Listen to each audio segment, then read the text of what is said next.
Hey everyone, welcome to Anime Slushy. It's me, Fiend. It's me, Cube. Is this anime slushy? Yes, it is. This is legally Anime Slushy because this is the first of the episodes where we put a poll up on our Patreon to ask people what they would like us to review. And I put the poll up, and the thing that won was Jupiter Ascending, the live-action movie made by the Wachowski sisters.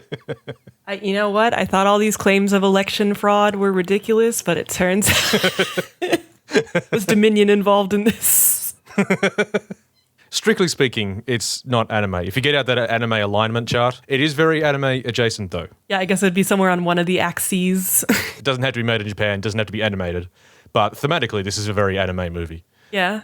It makes sense, like The Matrix was pretty anime, and obviously the Wachowski sisters also did fucking Speed Racer. The Matrix very much wore its anime inspiration on its sleeve. Like, they talked about Ghost in the Shell and Akira and a bunch of other things. Yeah. And you can see that there. For those of you who don't know much about Jupiter Ascending, it was a science fiction epic made in 2015, I think. Yeah, see, didn't it come out around the same time as Cloud Atlas? Because I feel like I got those two movies mixed up in my mind because they both had a lot of space sci-fi imagery, and I was like, wait, they're different movies?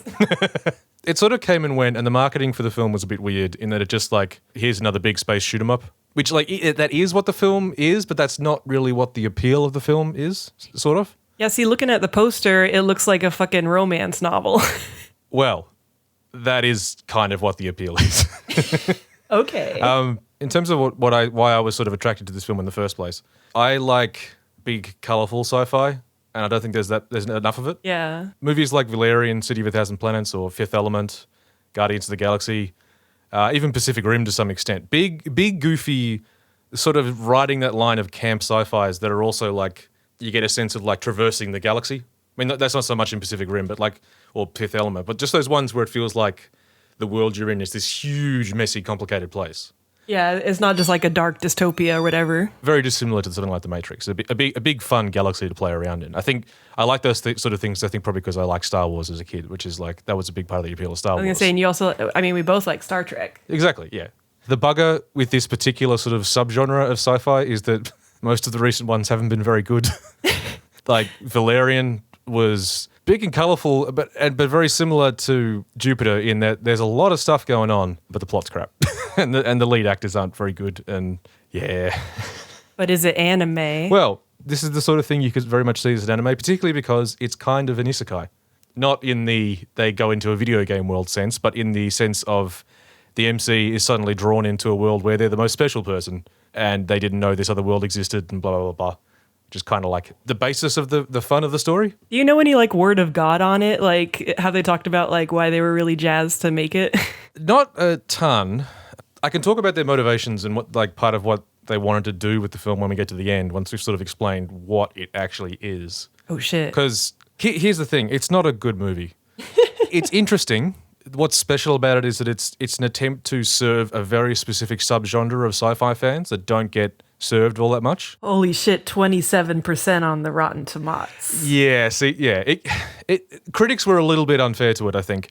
It's not wrong to say that it's a bad movie, but it probably got hammered a bit harder than it should have. But we'll get into that in a minute. Okay. Part of the reason that it's considered a big flop was that it cost $120 million to make and made about 90 all up, like once it went international and everything. So it didn't make its money back. I see. And it was in a string of relatively high budget movies the Wachowski sisters made that didn't make their money back. This was kind of the beginning of their tumble, unfortunately. Yeah, wait, so their Speed Racer, what else have they been up to? Well, there were the two Matrix sequels that didn't do very well. Yeah. Well, they made money, but they were bad films. There was Speed Racer, there was this. There was Sense8, a TV series they made for Netflix that was a bit weird. Oh, I didn't know that was them. The Matrix is great, but everything else they've made has just sort of been cool conceptually, but I just don't know if they're very good writers. Yeah, like a little messy.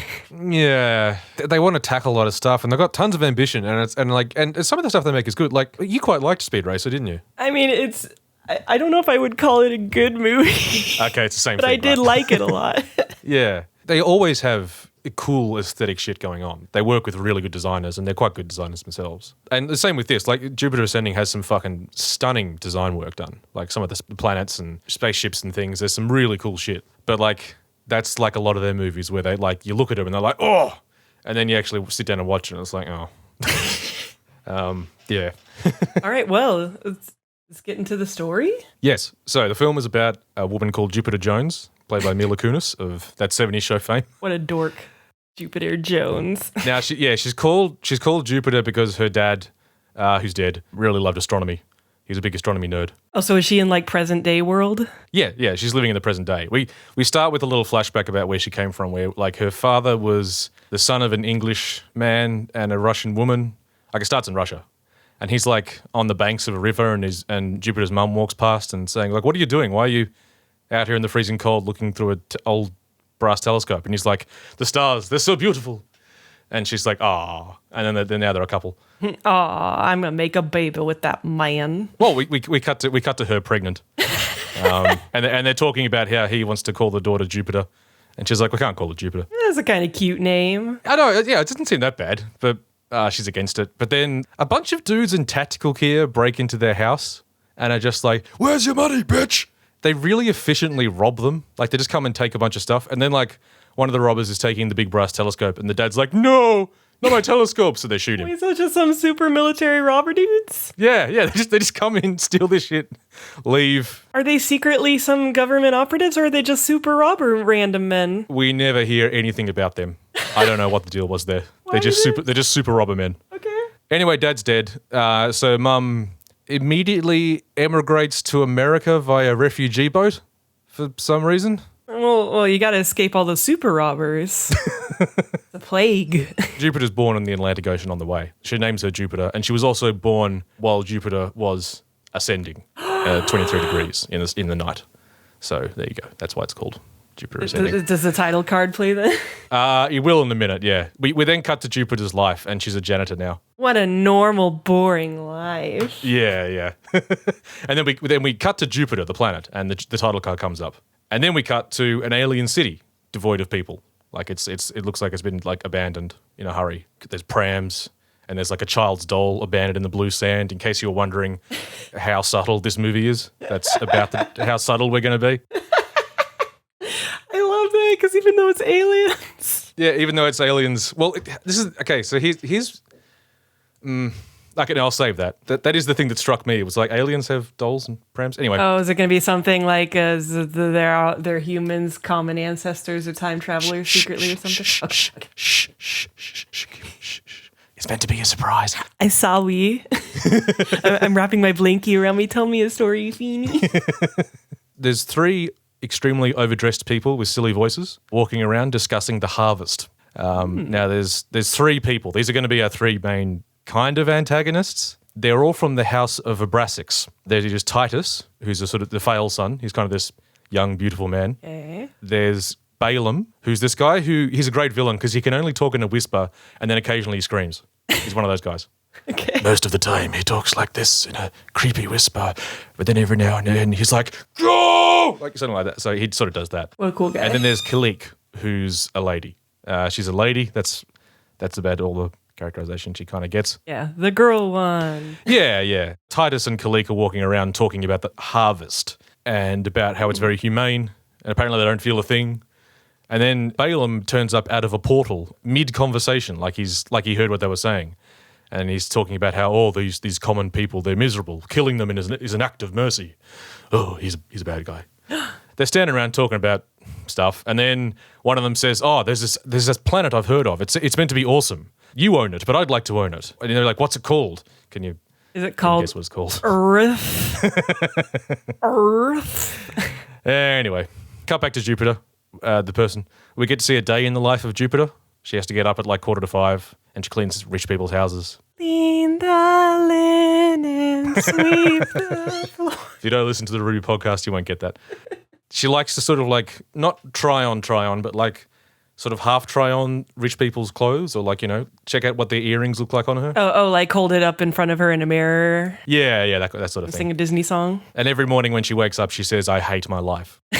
So it sucks, this life. It's some cheesy ass shit. Yeah, as if only someone could whisk her away to some sort of other world. Truck, where are you, Isekai truck? I am sort of bothered when I when I occasionally watch isekais, how often it's trucks. I've honestly never seen like an earnest isekai truck. I'm just so used to it being like self-referential. Like I don't know how that started or what like did it that wasn't already being a parody. It was a truck at the start of Zombieland Saga. Yeah, but see, that was already a joke. Yeah. Anyway, cut to a dark alley, and there's a dude in a long trench coat walking down, and we just see him like, silhouetted in the light. And then we come behind him, and he's got pointy ears. Space elf. Not quite. Then we cut to the rooftops, and there's some other people watching him. There's like a steampunk girl I think she's like Japanese, and she has like, goggles and like huge dreadlock pigtails. And there's another dude who's got like tattoos all over his face, and he uses his cyber eye to look at the guy in the trench coat. And the guy in the trench coat is a lycantant and a hunter, and he's ex-Legion, and he has a skyjacker. Now, the thing about Jupiter Ascending, there were more than a few people who described it as it sounds like someone's custom D&D setting they made when they were 13.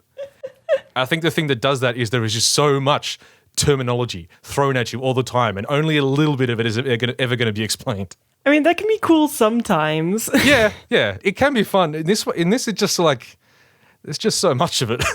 Yeah, and it sounds like the tone is so cheesy. Yeah, there'll be sentences that have like 3 different terms in them, and again, sometimes you will find out what they are, but oftentimes not. Anyway, the weirdos on the roof are discussing the guy down in the alley, and they're talking about how he's super cool. He's a super cool dude. Oh, shit. That's all you really got to know. Wait, the lycantant, is he a wolf boy? Yes.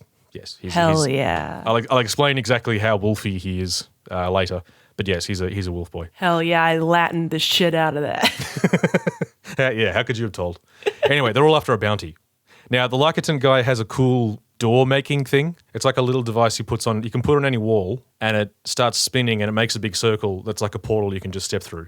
So what he essentially has is he can draw a circle on a door, and it turns into an opening. Right, like a Looney Tune? Yeah.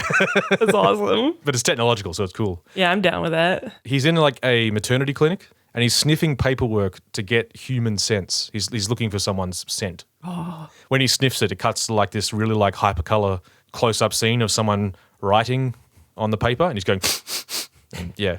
Oh, like he can sniff back through time because he's such a good sniffer. Yeah, basically. Okay. Anyway, the bounty hunters outside know he's in there, and then he sniffs them, so he knows they're out there. So he pulls out a cyber shield. It's like a big tall cyber shield. Hell yeah. And he's got hover boots. Now, he's got boots that let him fly, and you see a little hand control that he has, but the way these boots work is you have to like push on them like rollerblades. And it's just a bit dorky whenever you see him having to get up to speed. Because all of a sudden he's this all of a sudden he's this big dude who's just oof oof oof in that way that how rollerblades just never really looked cool. Hell yeah. If anyone wants to have a good time, find the movie Blade Squad, watch it. Everyone's got cool guns. So he jumps out the door, they're shooting at each other, pew pew pew. At one point he grinds on a rail because of course he does because they're like rollerblades. Hell yeah. The action in this thing is weird. That sounds very like not a thing that would be in a movie in 2015. It's one of those things where there's cool ideas going on here, and I'm sure if I was like 8, I might have really dug this. Or if someone was animating it, maybe. Potentially, yeah. I mean, I think part of it is the way the action's presented. There's just lots of quick cuts, and occasionally you cut wide and see everyone sort of spinning about. But it's kind of like there was something in the Matrix with the action there, even though the action was all like insane wire fu and everyone doing inhuman things. It still sort of felt kind of grounded in a way. No, definitely, yeah. Like there's a sense of weight to everything and effort in this because everyone has like hover bikes and hover boots and guns and they just miss each other constantly. It's kind of wire foo-ish. Yeah, you're just kind of watching everyone pew pew at each other, and it's kind of I don't know. It's just kind of disappointing. Anyway, he gets away. These other bounty hunters. It turns out they work for Balaam, the evil one, but it seems like they're going to double cross him. And then we cut to Kalik, who's discussing something with her servant man, who has like massive mutton chops. All of the bad guys have servants who are all half animal, or they have like an animal feature. Okay. Balaam has like a rat man called Mr. Knight, who's got a face like a rat. And Titus has a servant lady who has bat ears. Are Are they the oppressed class? No, Are they faunus? I knew you were going to ask this. Look, I have a disease.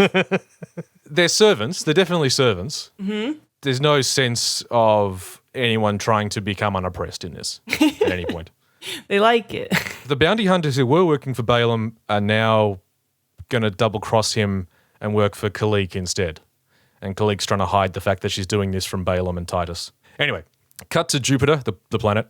A big golden ship comes through a portal. And again, when they have the scenes that are just like the big spaceships, they are kind of cool for how like ornate and absurd sort of space opera-y these spaceships are. So they are not just triangles. No, Balaam gets around in like this giant like battle cruiser that's all like shiny gold and is sort of like gothic, like it's covered in statues and columns and shit. So when we saw them before, were they on Jupiter? No, they were on some other planet. Okay. This time Balaam's going to Jupiter. He lives in a domed sort of factory city in Jupiter. He's off there, goes down in his spaceship. This city is evil, you assume from the music. It's a big evil city. I see. Big gothic arches on this dome. Balaam's being dragged in on a litter by some other humans. He has his rat man servant called Mr. Knight, who's like his bodyguard. And he also has a dragon man called Mr. Skellington. I don't think it's Mr. Skellington, but it was too close to Skellington, so I just kept Yeah, what else would Skellington. it be? Why is it? That doesn't say dragon to me. No, but he is a dragon. Like he's got like, big lizard head and wings and a big tail. And he's like the head of his like goons.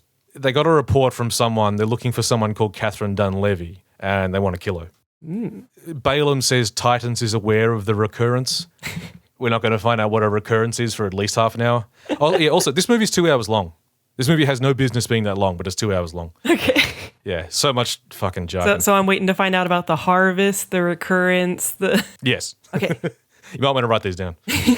Cut to Jupiter, the person. Okay. She's finished cleaning up at someone's house. The client is there, who's this attractive blonde lady who's in her lingerie. And she's like asking her for like advice about a dress to wear, and also because she thinks someone's going to propose to her. Jupiter seems to be on good terms with this person. Yeah. But this lady is also played as very vapid. Right.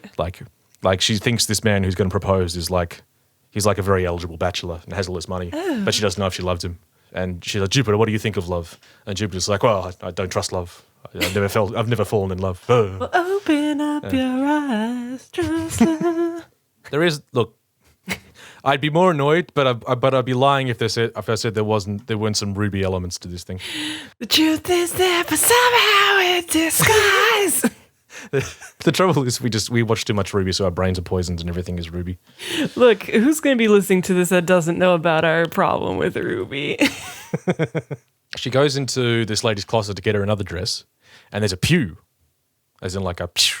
And she looks at the door of the closet, and there are these creepy little alien guys manhandling the unconscious lady who's wearing inner underwear. Oh no. They put like these bangles on her wrists and ankles that make her float, and then they turn her over, and they stick like a little gun thing into her neck and pull the trigger, and nothing comes out of the gun, but it lights up and with a red light, and they're like, ugh. And then Jupiter takes a photo of these aliens, and then she gets a phone call from her mum, and so her phone makes a noise, and the aliens see her, and they jump at her. And then we just sort of cut back into that room, and they're both fine and don't seem to remember anything. Oh, so something has happened, but like maybe they memory wiped her or something. Yeah. Like they don't, certainly no one acknowledges the fact that there were little aliens in the room manhandling them. But does the picture is it still there? Well, this is the thing. We'll get to that. Okay. Cut to Jupiter at home with, she lives in like a shitty apartment with a bunch of her cousins. She's got an older male cousin who's like the head of the family, who apparently like they run this whole sort of little mini cleaning empire. It's shit. Everything's shit. She wants to buy a telescope for her dad, the same one that her dad had, the brass one, and it's like $4,000. Wait, how does she even know about that if she was just like a baby? Well, she wasn't even born then, but she has like a photo of her dad with the telescope. Oh, so she okay. wants the telescope. Her cousin Vasily has talked her into harvesting some of her eggs for cash. The harvest. That's what she's going to do. It's weird because like in order to do it, she just has to go to this clinic and they take the eggs. But for some reason, Vasily gets $10,000 and she only gets $5,000. What? And like, 'cause I don't know what his even part in this even was, but she's like, "Why are you getting 10? I'm only getting 5." And he goes, "That's capitalism, baby." And leaves the room. Wait, for his eggs? No, for her eggs. But for some reason, he's getting 2/3 of the money. I don't know why. The fuck? Also, damn, where can I sell my eggs at that rate? In the wrong business. Anyway, she's in the clinic, and while she's sitting in this clinic waiting, she finds the photo of the aliens, Okay. but she has like no reaction to it. So I guess she knew it was already there, but she has a photo of aliens, and she's just sort of like, and then. And then like a nurse comes out and goes, "Is there a Catherine Dunleavy here?" And she looks at Jupiter and says, "You're Catherine Dunleavy, right?" And Jupiter's like, "Yes." So, oh no. What? The aliens are trying to kill Catherine Dunleavy, who's actually Jupiter. What? Is that like the fake name that she goes by in America or something? I don't know. It's a fake name she's using at this clinic for whatever reason. This is the same clinic that the bounty hunters were at earlier. Okay. Anyway, she goes in for the surgery, and she's like, no, hang on, I've changed my mind, I don't want to do it. And the surgeon's like, don't stress. It's a very easy procedure. And then they put these bangles on her ankles and wrists, and she floats up in the air. And they turn her over and put the gun thing to her neck, and it turns green. And they're like, yeah, this is her. And the head surgeon says, good, kill her. So, Okay. in order to kill her, they turn off the oxygen coming through her mask, which seems like a real slow way to do it. That's quite inefficient. Yeah. And also, like, there's the thing with, like, the floating anklet and bracelet thing seems to be just so they can turn them over to get access to the back of their neck easier, as opposed to just putting the thing on the floating seems very, it seems very silly. I'm very confused about this egg harvesting thing. Why wouldn't you just scrape the eggies? I've no idea. What is this surgery? I think that was the plan, but like obviously that's not what's happening here anyway. So they were just going to kill her. She's dying. She's passing out. But Dogman is here. He's here. Now he's played by Channing Tatum. Just so you're aware of what I don't he know looks who like. that is. Is that the guy from the poster? He started off as like a mumbly dude in the Step Up to the Streets movie because he can dance. Like he can really fucking dance. But then he did the 21 Jump Street movies and he did the Magic Mike movies. I like him a lot. He's a good actor. He's quite funny. Okay. But he's also like, he's cut. Like he's a very attractive man. Damn. Yeah. So anyway, Dogman's here. The surgeons and nurses turn back into their real form, which is those creepy little aliens that she saw in the bedroom. We have a scene, a shootout where they're all jumping around. They have guns. Dogman has a gun. He shoots them all. Then he grabs Jupiter and like Princess carries her out of the room. And he says his name is Kane Wise. Kane Wise? Yeah. Are these names dumb on purpose? I don't understand. Anyway, Dogman takes her away. We see a big ship rising up through the rings around a planet, kind of messing him up. Seems rude. It turns out this is Titus's ship. He's having some sort of zero-G orgy with a bunch of ladies. Some of them have like insect wings. One of them has wings with feathers. There's no actual sex going on either. It seems to just be touching. They're just floating in a big ball touching. Yeah, very YA sex scene. Yeah. Sexy. And he's got his shirt off. And there's a bat lady called Famulus who comes in. Famulus. Yeah, and he's like, there's only good news allowed in here, Famulus. And she's like, oh, we just heard from Mr. Wise. He has her. And he's like, excellent. So, yeah, Dogman is working for Titus, turns out. Oh, no. Jupiter wakes up in different clothes. It seems to be like a under construction top level of a skyscraper. She has Dogman's gun next to her. And like she picks it up and he says, yeah, I left that there so you'd feel more comfortable. He sits down and goes, so aliens are real and I'm gene bred with a wolf. Just really, really quickly explains, yeah, aliens are real. Yeah, but an alien wolf? A wolf alien or a normal Earth wolf? No, he was gene bred with something like a wolf. Turns out he's actually called a splice. The funny thing about splice is it's also the name of a delicious ice cream in Australia. Every time he said splice, I just kept thinking about ice creams. I was thinking about the splicers from Batman Beyond. It's like he's saying how like, you know, terces, which is what he calls the people on Earth. They usually don't understand this stuff at first. And she's like, who are the little grey dudes? And he's like, those things are keepers. They act as monitors and watchdogs. I was watching this with the subs on because a lot of times I couldn't really catch what they were saying. Yeah. And like keepers and monitors were both capitalized, so they're different titles. So those things are keepers, but they're also monitors. There's a very, very this I can't emphasize how fast this thing moves sometimes. Like, yeah. Jupiter sort of has a conversation with herself about how I'm going to have to go with you, aren't I? Because if I stay here, they're going to try and kill me. And he's like, yeah. So the keepers were, I forget who wanted to kill her. Well, we cut to Balaam in his Gothic mansion. Okay. And he finds out that they didn't kill Jupiter. He screams, "Go!" at an underling, which is Mr. Skellington. All right. So Titus wants her and Balaam wants to kill her. Yes. Okay. And there's some other people who are working for Kalik to do something. We cut back to Dogman just showing Jupiter all his cool stuff. He's like, hey, here's my hover boots. They hover. This is my gun. This is like my other shit. And she's like, oh, cool. So they step out into the open air, but they're suddenly being carried up in a beam of light because there's a ship disguised up there that's going to take them away. There is this nice shot of like Chicago at like dusk, and she's like rising up. This is a nice cinematic shot. Yeah, she's being held by this big buff man, and it's very pretty. But then some other ships come out of nowhere and blow up their ship, and they're falling. Ah! And yeah, he uses his hover boots, and they're flying around Chicago, running away from the ships. I'm just imagining it like that scene in Howl's Moving Castle. This is similar to the other action where it's a lot of like just zipping around, ungrounded. Except this time, those other ships blow up a lot of humans. A train gets the shit shot out of it. A bunch of cars get blown up and exploded. They're not on screen. Yeah, I don't think you're supposed to think about it that much, but like, Yeah. they killed quite a few people. And there's a couple of times when like Dogman will use a car as cover, and then like that car gets blown up. It's like, oh. And also, if they're supposed to be like these aliens who are constantly, like sneaking around Earth, they've always been here. They don't seem very good at being incognito. Well, we'll get to that. Oh, fuck. There is one kind of cool shot where, like, towards the end of the fight, Dogman steals one of the ships that's chasing him and uses that ship to blow up the other ships.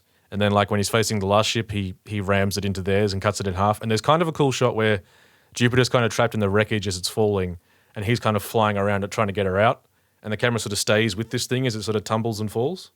And that shot was cool. Yeah. Anyway, they steal a car and drive away. Dogman explains how the damage will be covered up and people will just forget. And as she looks back, she can see, like, it's morning now and there's, like, cop cars everywhere and all these people surveying the damage. But then she looks back and the damage is just sort of suddenly gone and the cop cars are gone. And, like, they're saying, like, oh, yeah, it's short-term memory. They just wipe it. It's fine. That's what keepers do. The damage fixing seems like it's pretty fucking OP. It is. Like, they can do that, but they can't fucking get this girl. Yeah. For, like, a group of people who apparently want to kill Jupiter, they don't shoot at her a great deal. Like, they spend a lot of time trying to kill Dogman. Yeah. And she's with him, to be fair, but, like, yeah. We cut to Balaam. He's watching a replay, like a holographic replay of the surgery scene. And he puts it into slow motion so you can see Dogman, like, doing a cool stunt. But then he's looking at Jupiter who's floating there. And he starts whispering to Jupiter about how much he almost misses her because no one understood him like she does. He's being all creepy. Wait, wasn't Balaam the one that wanted to kill her, or was that Titus? That was Balaam. Balaam wants to kill her. But he's also whispering to her about but he how also almost misses her, and he knows her. Yeah. Or something. Yeah. Okay. Something. Jupiter spots a wound on Dogman. Oh, no. And so we have that scene. You know that scene where, like... Does she touch his chest? Yeah, she touches his chest. She heals him. Anyway, turns out he's not taking her to Titus. They're going to a marshal for the Aegeus, who are like space cops. So they go to this house that's like covered in bees. There's like this person has beehives, but there's also just bees.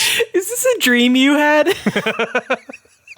Anyway, the marshal guy is Sean Bean. Wait, you can't. You can't just blow by. There's a house that's covered in What don't bees. you understand? They go to a house that's covered in bees. There's lots of bees. They go to a house covered in bees. Okay, I've steeled myself. Continue. The marshal is Sean Bean. You know what his name is? Stinger. What a cool guy. He has lots of bees. He punches Dogman. He mentions that Dogman was in some place called the Dead Land. He mentions that he hasn't used a recode or a drop of juice in years. Just terminology. I like it. They've got history. Sean Bean's just punching the shit out of Dogman. But then all these bees start to swarm around Jupiter. And she thinks she's being attacked, but then she realizes she can kind of command the bees. She waves her hands around and the bees sort of like form wings. And then Sean Bean stops punching Dogman and he comes over to Jupiter and like goes down on one knee and says, "Your Majesty." She's a queen bee. This is the thing. He says in the next scene, completely straight-faced, bees are genetically designed to recognize royalty, and bees don't lie. So, Just all bees? yeah, all bees. All bees, that's what they're genetically designed to do, recognize royalty. Bitchin'. So they tell her that, and that they keep calling her Your Majesty, and they say that she's a recurrence. But that's as much as we're going to find out for the moment. He's like reincarnated from Bailiff's friends. Shh. You're not meant to figure this out yet. Here's the thing. A lot of this film you can figure out ahead of time. You tend to know a bit more than the characters do half the time because every conversation gets interrupted before Jupiter can be have fully explained to her what's going on. I'm like, why don't you want me to be an active listener, Fiend? Now, it also turns out both Dogman and Stinger used to have wings. They used to have big wings. Shoujo ass shit. They both had their wings taken off them. Dogman was doing this job to try and get Stinger back his wings, and also his old job where he was... And so he was a dog and had wings? Yeah, he was a dog and he had wings. Was his home stuck? It's got a bit of that energy, really. Like, or it's also... Wait, have you ever watched any Escaflowne? No. It has a lot of different fantasy things going on, you know, like with mechs and dragons and stuff, but also the main love interest guy just happens to have angel wings. Just because why not? Yeah. It's cool. There's a bit of that. There's very much a bit of that. Yeah. Titus is sending a cruiser, so they got to hang out for a bit. This gives Sean Bean adequate time to do a bit of explaining. Wait, I thought he wasn't trying to give her to Titus. I thought he was trying to give her to guys. Well, he's brought her to Sean Bean because Sean Bean's going to know that she's royalty because he's got bees. He's called the cops who are going to try and pick her up. Okay, but also Titus is coming? Sorry, I should have mentioned Balaam put a blockade on Earth so no one could get in and out. But now Titus is sending some forces to try and extract them. But also now the cops are coming, I guess. But anyway. I don't... does Dogman want to give her to Titus or to the cops? It's not completely clear what he wants to do. I think he's like, oh, she can go with the cops. He's suddenly acting very cold towards her for some reason. It goes away pretty quick. But Jupiter's like, he seems mad. And Sean Bean's like, well, you see, he's a lycotant without a pack. And that's no good. You know, the lycotants need to be in packs. And he also had the bad luck to be born half albino and because he's like got a blonde beard and he was the runt of his litter. And like usually lycantons waste away and die unless they become like him, which is super awesome. What the fuck? Like he's, you know, because he's talking about how he's a bounty hunter, he works alone, oh, he's determined and da-da-da. But he's only a wolf man because they specifically did that genetically, right? It sounds like they kind of suck though. Well, why even bother? he was actually like a rad soldier, apparently. But at some point he bit an entitled and he was court-martialed. And Sean Bean, in order to save his life, took the blame. So they both got court-martialed. I don't know why that reduced Dogman's sentence, but anyway. I bit the person. Yeah. Point is, so they both got their wings cut off. Okay. Dogman was like bred from a child. So was Sean Bean. He's like bred with a bee. Anyway. So he's part bee. And Dogman's... I'm still not certain this isn't just a dream you had. Anyway, the point you got to understand is that like Dogman's had a rough life and he's full of pain. Okay. Only she can heal him with her kokoro. Yeah, and then while this is going on, we're just cutting to Dogman like prepping some guns with his shirt off. It's a bit of a gun show, one might say. Ayo. Sean Bean also starts to get into the history of the universe. Oh no. So yes, you were right. Humans aren't from Earth. They're from another planet. They've been around for about 1 billion years. Earth was settled during this thing called the Great Expansion, where they just went around finding planets that would be good for humans. They mentioned casually they wiped out the dinosaurs because like, well, we couldn't have humans and dinosaurs at the same time. Why the fuck not? And then humans were like genetically bred into local species so they would just sort of show up about 100,000 years ago. Oh, they like seeded their DNA or whatever so that they'd evolve. Yeah, so what would happen is you would seed the planet with humans and then at a certain point you would harvest them. But then some other bounty hunters are here so we don't get the end of that conversation. Dogman's going to be shirtless for quite a while from this point onwards, just so you know. I just keep thinking of those fucking Alpha Omega things now because that was going around with Lindsay Ellis, so I'm just imagining that he's part of that world. It's kind of, I mean, look, I feel like your half wolf boy thing is kind of, that's a bit of a trope in a certain genre of fiction. Yeah. There's some other bounty hunters here, but then the other bounty hunters are here as well. So like, there's some people we don't recognize. But then there's also the ones who decided they were going to work for Khalik. They're also here. Okay. And you think that it kind of looks like they're working together. The other bounty hunters, the ones we don't know, start attacking and there's a fight scene. Again, like there's a good chunk where Jupiter's just sort of on her own and they don't shoot at her. They seem really concerned with making sure it's her before they shoot her, which seems odd because they seem fine with killing humans otherwise. Oh yeah, like the off-screen ones. Yeah, so, but anyway, Sean Bean, like at one point, You better bring down the wrath of the bees. actually Jupiter does that. They swarm this dude so she can get away for a bit. At one point, Sean Bean runs out and there's a guy pointing a gun at him and he says, beeswax, and then he gets shot. I couldn't work out was that the guy's name or was that his swear word because he's a bee man? Yeah, I feel like that's gotta be beeswax. Yeah, and he gets shot. Anyway, so that someone knocks Jupiter out with a big like gun that just makes a big like shockwave. And he's about to kill her, and then the bounty hunters who decided they're going to work for Khalik kill him, and they grab Jupiter and take her away on a ship. Okay. But as they're like going to fly away, Dogman chases after the ship and like jumps onto it. They go through a portal, so he doesn't actually spend any time in space, which is good because he's just sort of hanging off the outside of this spaceship. Yeah. So this feels like the kind of movie where he could probably survive that. Well, you'll see. Oh, fuck. As they're leaving, Sean Bean's house was surrounded by crops, like corn. And as we pull away, we see that the guy with the big shockwave gun, the shooting he did has left a crop circle in the corn. Wah. Okay. Whoa. Anyway, we cut to Balaam. What the fuck is this movie? Balaam's decided he's going to harvest the earth tomorrow. We see like a bunch of humans in tubes that are having like injections, big needles coming in and out. They then cut to this new planet. The ones who are working for Khalik, their ship arrives on this new planet. And as they get near a city, there's a moment where like Dogman's just hanging off the outside of the ship. And he just jumps off into a waterfall, not that near to the city, because like, you know, of course he does. Yeah. Then he like turns on his hover boots and he just sort of flies into the city and he's hanging around.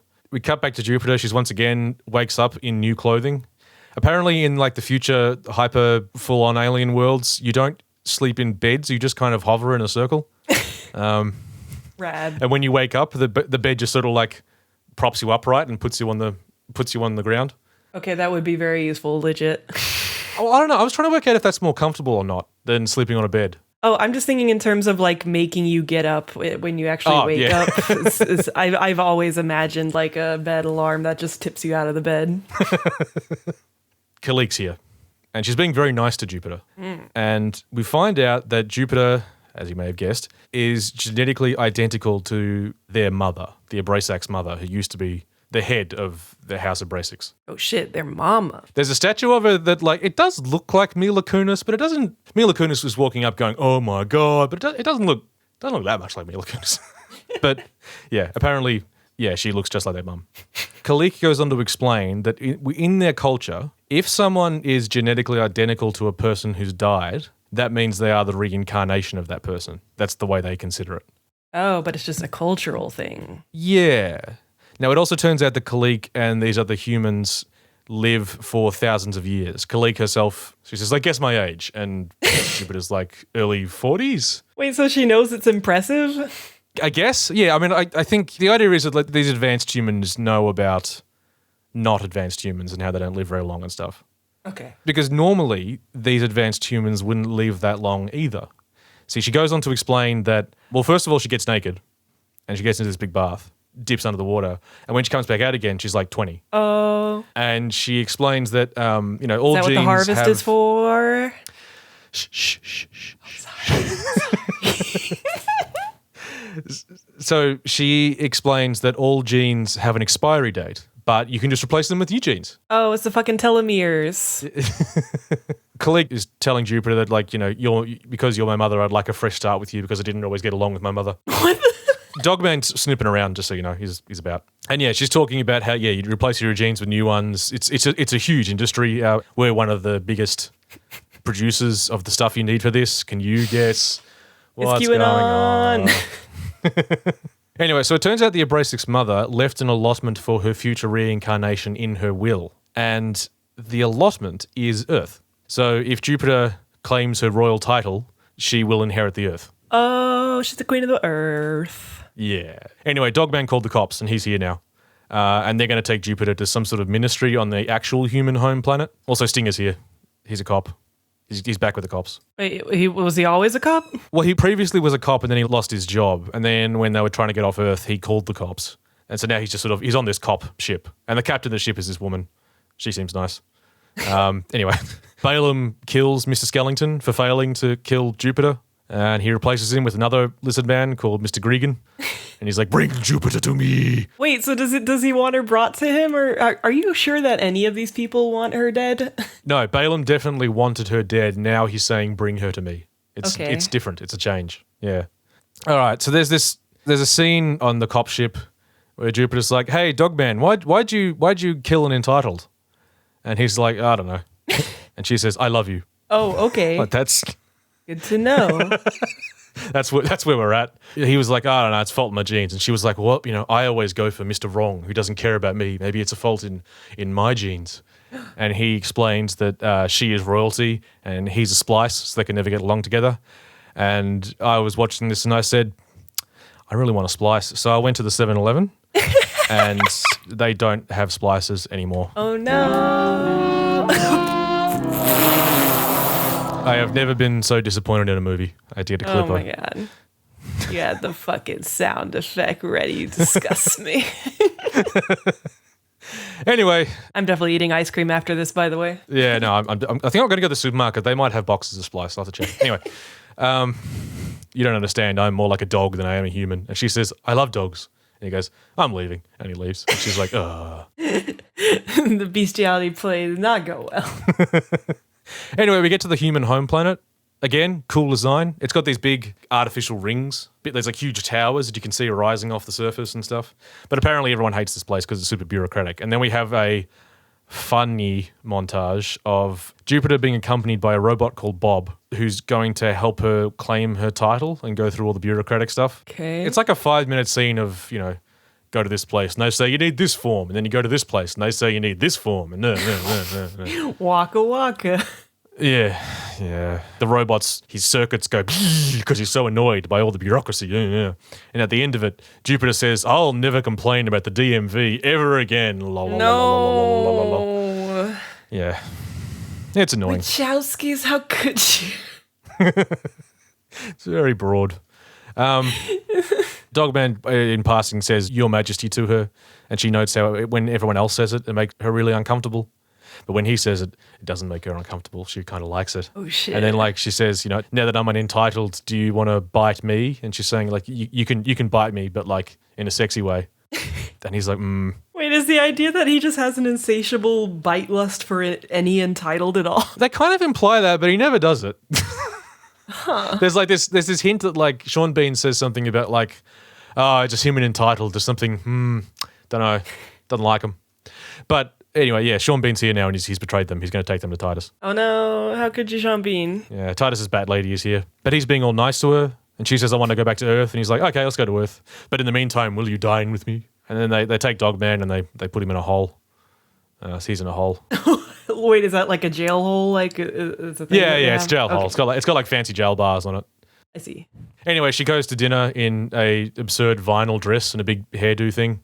And they have a super fancy dinner. So many costumes. Yeah, he goes on about how he can read her mind and expressions because she's just like his mother.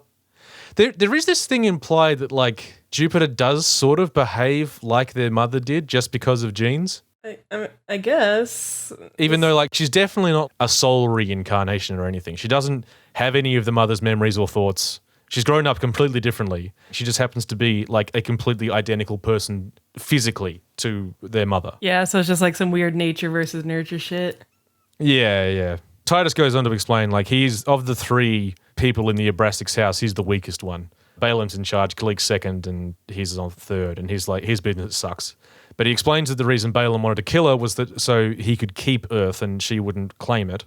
And Kalik wants her alive so she can claim Earth and take it off Balaam, which would hurt his business and help Kalik's. I see. And Titus just wants to ask her a question. Now, he goes and shows her some elixir, and he tells her what the elixir is made of. Can you guess? It's people. Recode is people. Anyway, she gasps. It took 100 people to make that one vial you're holding. And she goes, and drops it. And it smashes. Oh, you can make a fuck ton of that with one Earth then. That's a good deal. Well, that's the thing. Apparently Earth's crop is super robust. Whoever harvests Earth is going to make a fuck ton of money. Oh, I see. Now, he explains that his mother was murdered. Now, we sort of knew this, but he says it outright. She was murdered. And that she was murdered because towards the end of her life, she felt the practice of this was abhorrent as well and wanted to end it. And he wants to finish what she started, but in order to do that, he needs to make sure if he's murdered, his inheritance doesn't go to his siblings. He wants it to go to Jupiter instead. So he says, Mum, will you marry me? This really is an anime. Yeah. All right, so now we're momsekai. Stinger is talking to the bat lady and is like, you said you wouldn't kill Dogman. And she's like, well, Dogman kind of fucked Titus over, so we're going to kill him. Wait, he's not still in the prison hole? He's in the prison hole for now. Oh, okay, but they're thinking about killing him. Yeah, but then we see Sean Bean was actually on the cop ship and they're like, put him in the brig. But it turns out that he's helping them track down Jupiter because she's royalty. No, you can't kidnap royalty. So Titus is going to execute Dogman by kicking him out of an airlock. Before he does, he goes in this speech about, hey man, you know what I like? I like lying. I fucking love lying. I lie and it's great. Also, I'm going to kill Jupiter. Bye. And he kicks him in an airlock. But luckily, he kicks Dogman out of an airlock that had spacesuits. So Dogman takes a spacesuit and he's all right for now. Oh. He's got a spacesuit. He's floating out there with 40 minutes of air. Okay. Oh no, what's going to happen to him? The cops arrive. He's fine. Wait, but why didn't he just kill Jupiter then? Because he needs to be married to Jupiter so that the title for Earth goes to him when Jupiter dies. Oh. Meanwhile, Mr. Gregan, who's Mr. Skellington's replacement, turns up at Jupiter's family's house. It's preceded by a scene where everyone's shitting on her cousin Vasily because Jupiter's gone missing as far as they know. And Vasily told them that he'd arranged to have her eggs harvested. And the dad's beating him with a pillow saying, don't treat your cousin like a chicken. And then the aliens show up and take them away. The fuck is happening in this movie? Jupiter still doesn't trust Titus. She wants to talk to Dogman, and he's like, oh, you can't talk to Dogman. He entitled again and killed some people, so I had to give him to the cops. Sorry. He just can't. He can't help himself. And he's like, oh, but you trust him, do? Oh, well, Beauty and her beast. Then he's like, here's an iPad that will totally free Dogman and give Sean Bean his job back. And Dogman. And she's like, all right, I'll marry you then. And he's like, cool. Dogman talks to Sean Bean about why he betrayed him. Believe it or not, Sean Bean has a daughter who's sick and he needed money for medicine. But he's fine now. Come on. Yeah, I know. But he's fine now. The cops are saying to Dogman, do you really want to fly with someone who betrayed you? And Dogman's like, I have to. He's the best. Wait, but what about his daughter, though? It's fine. Well, he's got the money now, I guess. I don't know. It's fine. She died. Oh, no, she's back home. We did see her at the house with all the bees. Oh, okay. At one point, she blinks and her eyes turn to insectoid eyes, and then she blinks again and they go away. There was no close-up. You could only see it if you were really paying attention. In fact, I could be wrong, is how, out of frame it was. Just Dogman and Sean Bean are going to attack Titus' ship on their own. The rest of the cops are there, but they're not really going to do anything. They're going to they pull up next to Titus' ship and they're like, stop it. And Titus doesn't. Jupiter's wearing yet another dress with a big gem hat this time. She steps into this big hall where there's all these absurdly overdressed people. And when I say overdressed as well, it's like that silly sort of space opera type stuff you would see in the Hunger Games, the way the rich people would dress, where it's all oh yeah, silly costume stuff. Yeah. And she's paraded over all these people. She gets to Titus and is like, who are all these people? And he goes, oh, they're just simulations. Don't worry. You have to have a big crowd when your royals get married. It's the thing. Don't worry about it. Okay. So the cops turn up and say stop it, and Titus's ship launches 1 billion war hammers, which are these little robot ships that just kind of swarm about so they can get blown up by Sean Bean and Dogman. They're also bees. They get blown up by Sean Bean and Dogman. It's one of those scenes where it's these things just move in big sheets and you have to shoot a hole through them to get through. They don't have their own guns. They seem to just be the idea is that you just passively run into them. But they just, and it's meant to be exciting, but it really is just pew, pew, pew, lots of explosions. There's no sense of danger at all. Insert action scene here. Yeah.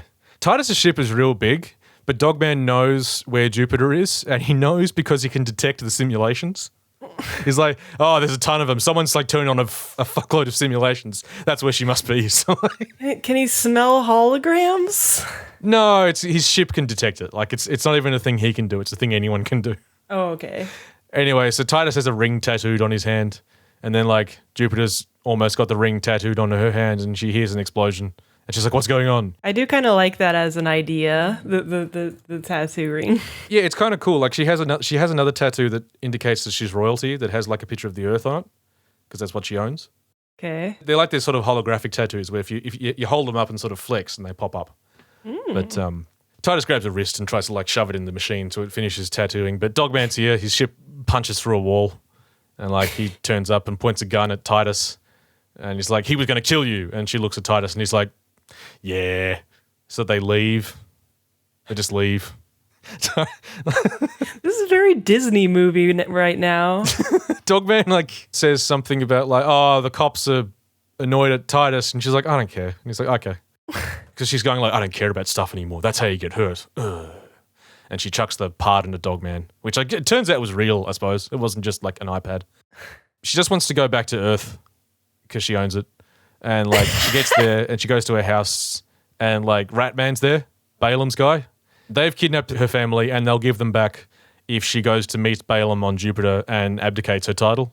So she goes to Jupiter. So Jupiter has been kidnapped a second time. She's kidnapped because like the rat guy tells the cops, oh yeah, it's fine. It's all legit. You can follow us through the portal. And then they go through the portal and they close the portal and the cops almost die. So well, good work, cops.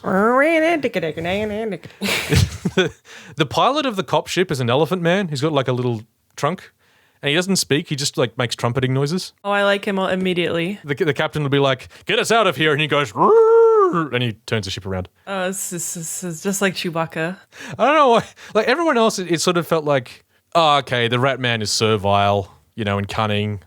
The bat lady is like, I guess, good at hearing stuff because she got big ears. Why is an elephant good at flying spaceships? But, equal opportunity, I guess. You can remember how to do it. She's in Balaam's place now. Again, this is the second time she's been kidnapped and taken to one of the big bads. Yeah. And he says to her, you should have stayed dead. And she says, I am not your mother. It's just like, those two lines are just sort of, the absurdity of this movie just kind of struck me. What is this, Steven Universe? He does some more shouting and then whispering, like I create life, and I can also destroy life, and blah, blah, blah. He's a capitalism boy. He's really into capitalism. Like he talks about how all the humans on Earth are just a resource waiting to be turned into capital, and that this is all a big machine to create profit, and we live in a society, and that society's pyramid. Speed Racer did a better execution on this theme. Yeah, the wiki for this page was talking about how like it has the themes of capitalism. I'm like, I mean, it talks about capitalism. I don't know if it has anything to say about it other than it's bad. Which okay, it's bad to treat people as not people. Do you ever think about that? They keep sort of saying, well, you guys do it with cattle. And it's like, yeah, but like this is not like. Oh, thanks, Cube. This isn't anything earth-shaking or really make you think. It's just kind of. There's plenty of Hollywood films who talk about capitalism like this. Yeah, it's like it makes sense when Cube says that because he's not also a human being. Like, why would a human be like, oh, this will get you my facts and logic? Anyway, so the portal into Balaam's joint in Jupiter is the big red spot on Jupiter. The big hurricane. Dogman's just on the cop ship because the cop ship had to pull out because they couldn't get through the portal, and Dogman's just kind of staring at the portal, and Sean Bean comes and gives him a pep talk. Wait, I thought that she was with Titus. No, she's with Balaam now. Oh, that's right, Titus was lying man. Sorry. Okay, yes, okay. Yeah, and they just left. So she's with Balaam now in his place. Okay. And Dogman's on the outside looking in, and Sean Bean comes and gives him a pep talk about how you love her, and that scares you, but you love her, so go save her. And he's like, okay, and he's going to go in alone. Anyway, Jupiter's about to sign the thing because Balaam's got her family and he's going to harvest them unless she signs the thing. And she tries to negotiate and he's like, you have no room to negotiate. You gotta watch the trailer. His voice is so creepy. I'm definitely going to watch the trailer right after this. So Dogman goes flying into Jupiter. The lady cop who captains the ship just calls him to say, hey, by the way, you're super cool. And he's like, thanks. Like, seriously, the number of times people just talk about how cool he is. And like we'll tell him to his face, and he's like, "Yeah, nice, thanks." He's kind of awkward about it. It really feels like they're trying to do Space Twilight or something. Yeah. We'll get to that. It's meant to be a big impediment getting down to Balaam's place because it's in the middle of this hurricane, but he just sort of like shouts, and the spaceship crashes in there. Here's the thing: he crashes his spaceship through the dome. Balaam's factory city is like submerged in Jupiter.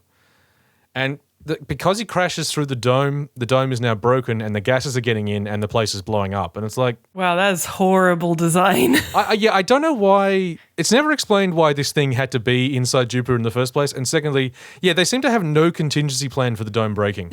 Like the second it breaks, they're like, oh, we're fucked. And they start leaving. Yeah, why did he ever set up shop on Jupiter? I don't know. Is this the only solar system he owns? No, he owns tons of planets. He owns a shitload. It could be in orbit around Jupiter. I don't know, maybe it's going to be hidden. Who fucking knows? This guy's Anyway, just bad at business. so Jupiter was going to sign the thing, but now she won't sign the thing because she wants to save Earth, even if it means sacrificing her family. And then Ratman turns up to say, hey, the dome is fucked. And then Dogman turns up and he saves the family. And Balaam tries to choke Jupiter and she just boots him in the nuts. Oh yeah. And then Dogman makes a portal and she falls into the room where he is and they kiss. And the place is blowing up. She put the floaty things in her family and she's just sort of pushing them to get them out of harm's way. Are they unconscious, I guess, or something? Yeah, they're all unconscious. Balaam's kind of following along. He tries to stab her, but she pulls out a gun and he goes, you won't shoot me, and she shoots him. Why wouldn't she shoot him? I don't know, because you're like, mother wouldn't shoot me. But she shoots him in the leg. And then they fall down a big hole for a while. Okay. Dogman tries to go get her, but he's fighting a dragon man. You do. They're just falling like a big, down a hole, I'm picturing Oscar. It's a bit like that, but it's also a bit like Empire Strikes Back where Luke Skywalker falls down the big thing. Oh yeah, which is probably what the Oscar thing was ripping off. They're falling, and then at some point they just manage to catch onto something, and she just kind of goes through a door and walks away, and so does Balaam. So she's not falling anymore. Anyway, she goes out onto a ledge to look at all the stuff exploding, and then the ledge breaks, so then that's falling. She keeps climbing up stuff, and then the stuff keeps falling down. It's a lot like a platformer game. There's side-on shots where you see her jumping from platform to platform as they break. There's also random gouts of fire. She will try to walk down a corridor, and then a big will go, and she go woo, and has to go down a different corridor. React with X. Balaam is here, and he just starts beating her to death with a metal pole. Okay. And he's talking about how he killed his mother, and he's going, do you remember what you said? And I don't know if it's just because Balaam's kind of nuts, but everyone seems to know that she's not going to remember anything about the fact that she's their mother because she's not. But they still talk like that. Anyway, then she gets the pole and then she's beating him up and he says, you said you hated your life. Ah, get it? Symmetry. Because she said that at the start of the movie. Wait, so he killed her when she was the mama because she wanted to die? And so he did her a solid? Yeah, he says you begged me to do it. You begged me! Anyway, then he falls down. He's done. He falls some more. Then Jupiter falls down. But guess what happens? Is it floaty boots? Yeah, Dogman, he catches her. Floaty boots. He puts a spacesuit on her, and then he's got a spacesuit on. And they're acting like she was almost out of breath and she just needs to breathe and stuff, but they were running around on the outside of Jupiter with the gas everywhere, and at no point, this is a nitpick, but at no point did they establish that they were running out of oxygen. Yeah. I don't know. It's weird. Anyway, the cops have turned up and they save the family. And then, the cops are leaving through a portal. They're like, oh no, we got to race for the portal. Are they going to make it? They make it. Well, the cops were just going to fucking abandon them there? Well, because, all the, despite the fact that the cops are in a spaceship that's floating above all the buildings, but there's still stuff that's, falling and might hit the spaceship somehow. I think I guess bits of the dome maybe, but whatever. So we cut back to Earth. Jupiter's back at her job as a janitor, but she's enthusiastic now. She's getting up early. No. She's making breakfast. She's still cleaning toilets. The family, I couldn't tell if they were in a nicer house or it was the same house, but now it's daytime. So it just looks nicer. And everyone has slightly better clothes. And they bought her the telescope. But they all pitched in. So I get the impression they're all still pretty poor. Apparently. Yeah. I guess she just owns Earth, but if she's not going to harvest it, then there's no money involved, I suppose.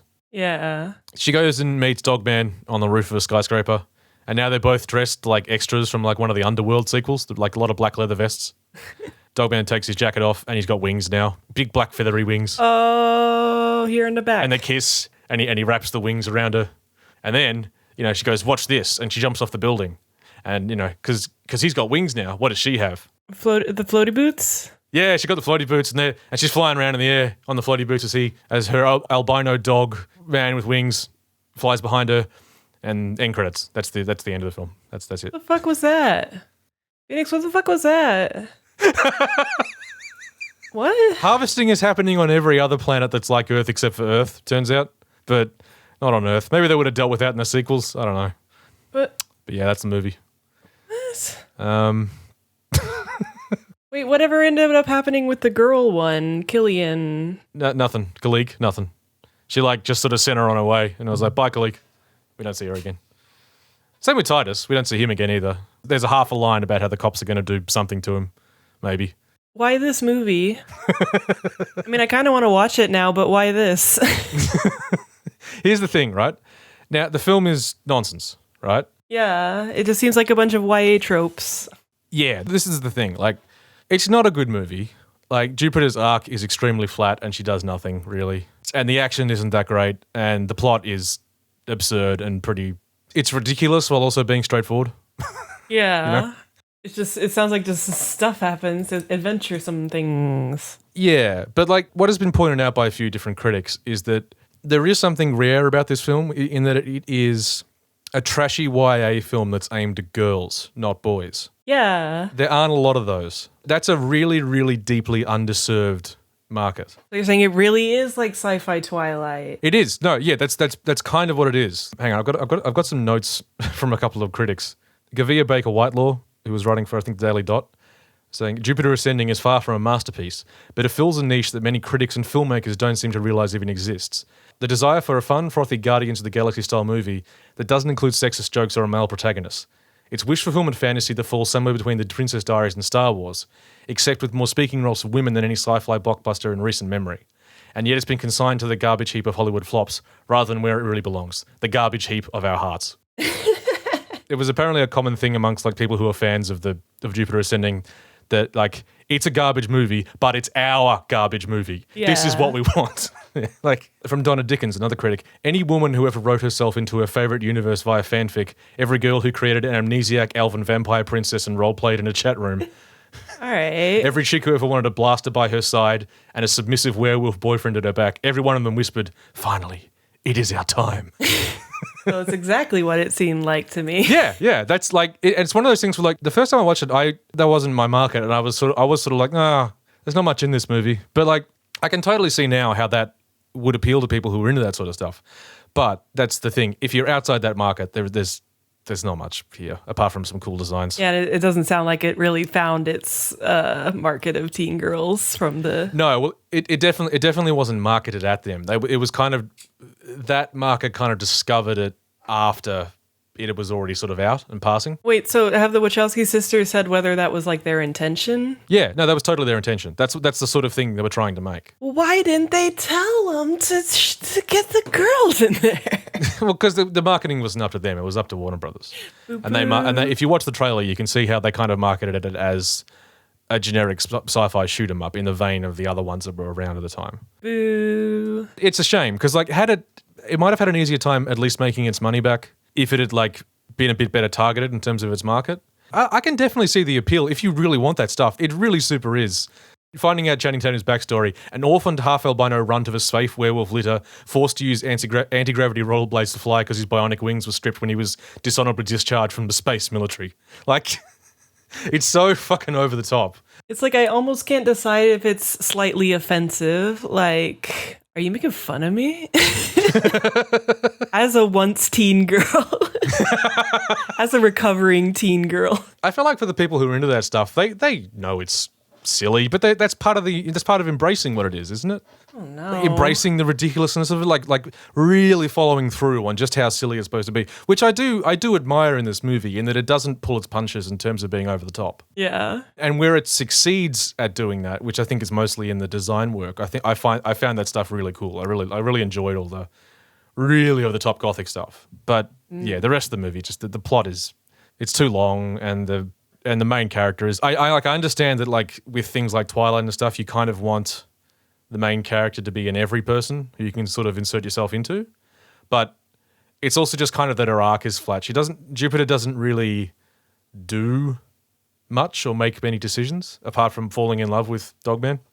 Yeah, I feel like that's if we're judging it by that very specific lens, though, I feel like that's not necessarily a negative. Potentially, yeah. It's the same thing that people would say about the girl from Twilight, right? Yeah, Bella's kind of the same. Yeah. You just sort of experience everything through her. Yeah, maybe girls like that in their trash.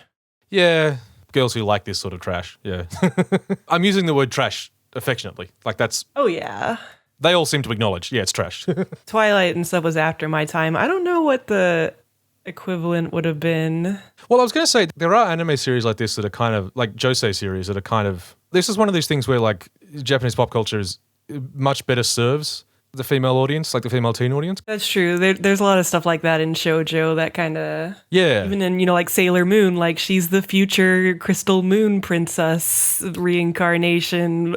Yeah, and she's got the cool boyfriend and all that stuff. Like it's, Yeah. they cater a lot more heavily to that market. One of the complaints about the way critics were treating the movie at the time, critics weren't wrong to say it's a bad movie, but like what the few of these writers have said is the critics didn't recognize that this is the same as mediocre to bad sci-fi films aimed at like the teen boy id instead. Yeah, I was gonna say like Chronicles of Riddick or whatever. Yeah, Chronicles of Riddick or like those bad modern Star Trek movies or those sort of things. And those films got a little bit of a more of a pass because the critics understood who that was for. Even when they were bad, they were like, well, you know, if you're a teen boy, you probably like this. For the most part, they absolutely trashed Jupiter Ascending. Had they recognized who this is for, they might have given it, they might have gone a little bit easier on it. Yeah. So there was kind of a double standard. Like either they're not being fair enough to this movie or they're too fair to the other movies they're more used to. Yeah, it's the same thing as like the Twilight and stuff. It's like it's bad, but That's not the you guys point. maybe made it a little unfair of a punching bag in some ways because it's for the teens girls.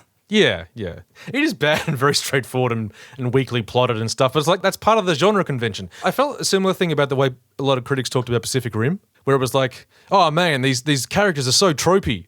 And it seems to be all just about the robot fights. I'm like, yeah, have you watched any anime? Like, this is... Yeah, but to be fair, the main character of Pacific Rim he could have been a character, I think. I don't think we would have lost anything if he was a character instead of being not a character. Yeah, there's that. And the way it sort of fetishizes the Japanese girl in that is kind of gross. The Pacific Rim has its own problems, but I did feel like if you were looking at it through the lens of like mecha anime, you might have understood a little more what that audience prioritizes and doesn't prioritize. Oh, yeah. No, yeah, like I still like Pacific Rim, but I'm like, man, it would be cool if the main character was a character.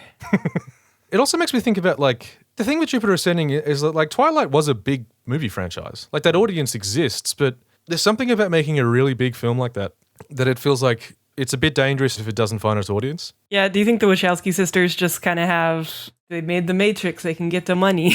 Well, not anymore. Because Speed Racer also lost a bunch of money, didn't it? It did, although it's slowly making it back because it has a bit of a cult following now. I don't think it's going to quite make it back, but yeah. And Jupiter Ascending shot under, but not like massively under. It's more that like some of these films that are for this specific audience can be very tropey and they don't have a broad appeal.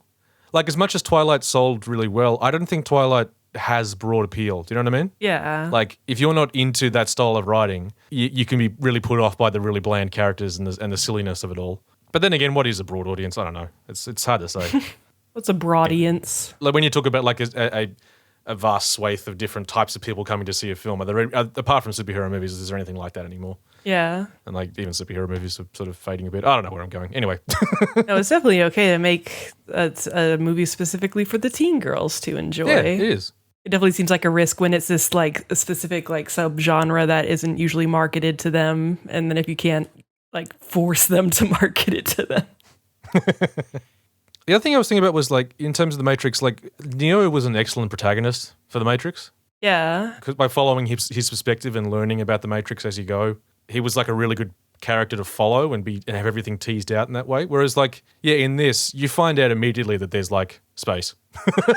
There's space and there's aliens and shit. Where like in the Matrix, you knew as much as Neo did all the time. You frequently know more than Jupiter does in Jupiter Ascending. Like, oh yeah, you see all these like cutaway scenes and stuff. Yeah, and you're able to put it like you were. You're able to put together what's going on much faster than she does. Yeah. So it's sort of she's just such an uncompelling character. But again, that's kind of a genre convention. Maybe I don't know. Nah, but you could do that and also have her be an interesting character. Yeah, probably. Yeah. I mean, because it definitely helps that Keanu Reeves is such a likable guy. That too, yeah, it did help. All right, so can you see why? Do you think this film qualifies as kind of anime? I mean, yeah, I want you to know that I was resisting at least 5 other times that I was like, oh, this reminded me of a thing in Ruby, but I'm not going to say it. I'm going to be strong. The animal people definitely had some faunus energy. They're humans, but they have like one animal trait. Yeah, and I still don't get so do they have all the same animals in space? Well, they got animals that look like the animals from Earth, I guess. I don't know. What a coincidence. That was Jupiter Ascending. So then next time you make a poll for yourself, it's better all be fucking real ass anime. I'll allow it this one time, but you've got a yellow card, Missy. You're on probations. You're a loose cannon. Yeah. Oh, come on. That was fun, wasn't it? No, yeah, thank you for telling me the story of this. I never would have guessed from, I just thought it was some weird, some space movie, and I guess technically it was, but but there's a lot going on. Yeah, but it was also a weird anime for horny young women. All right, we'll talk to you guys next time. See you. Have a good anime, everybody. A real one.